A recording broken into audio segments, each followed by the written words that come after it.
Hare Krishna. Pure veg by Radhika kitchen में आपका स्वागत है। मैं ललिता देवी दर्शी। आज मैं एकादशी के बारे में बोल रही हूँ। देखिए, एकादशी साल में 24 आती है, महीना में 2 एकादशी। और इस साल का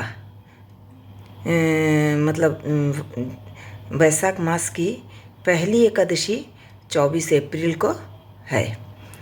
और इस एकादशी को बरुथनी एकादशी के नाम से जाना जाता है। बरुथनी एकादशी सबसे पुण्य, शुभ, फलदायक माना गया है। बरुथनी एकादशी का पालन करने से सब पापों का नाश होता है और उसे सौभाग्य प्राप्त होती है। हिंदू धर्म के अनुसार शास्त्रों में कहा गया है कि बरुथनी एकादशी का पालन पूरे मन और श्रद्धा से पालन करने से उसे वैकुंठ लोक की प्राप्त होती है। आइए सुनते हैं बरुथनी एकादशी की महत्व। प्राचीन काल में माथंता नाम का एक राजा, जो नर्मदा नदी के तट पर राज करता था, वह अत्यंत तपस्वी और बहुत ही धार्मिक राजा था। वह एक बार वन में गया तपस्या करने के लिए, और न जाने कहाँ से एक भालू आया और उसका पैर को चबाने लगा। राजा तनिक भी घबराया नहीं और तपस्या में लीन था, परंतु वो भालू राजा का पैर चबाते हुए घीस कर ले जा रहा था। राजा तपस्या धर्म का पालन करते हुए जरा भी घबराया नहीं और ना ही गुस्सा हुआ। धर्म का पालन करते हुए अपनी रक्षा के लिए भगवान विष्णु की आराधना की। राजा की प्रार्थना सुनकर भगवान विष्णु प्रकट हुए और जो चक्र से भालू का वध किया। राजा का पैर बहुत ही खराब हो चुका था, वह पीड़ा में तड़प रहा था।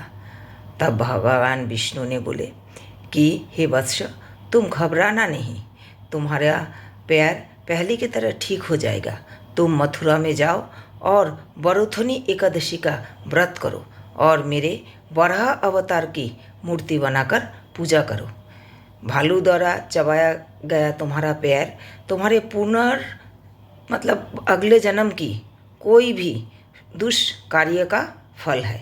भगवान विष्णु की आज्ञा मानकर राजा मथुरा गए और पूरे श्रद्धा भक्ति से बरुथनी एकादशी का व्रत किया। व्रत में कहा गया है एकादशी का बहुत पूरे श्रद्धा के साथ, तन मन के साथ किया।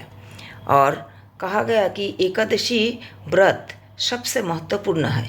सब व्रतों में एकादशी का व्रत सबसे शुभ माना गया है। एकादशी का व्रत धार्मिक तरह से भी महत्वपूर्ण है और वैज्ञानिक तरह से भी बहुत ही लाभदायक है। इसलिए हम सबको एकादशी का पालन करना चाहिए।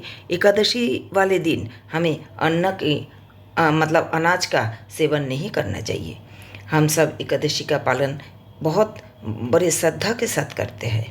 यह कथा आपको कैसे लगी ज़रूर कमेंट करके बताइए और मेरे चैनल को ज़रूर सब्सक्राइब कीजिए, लाइक कीजिए और कमेंट्स कीजिए। हरे कृष्णा।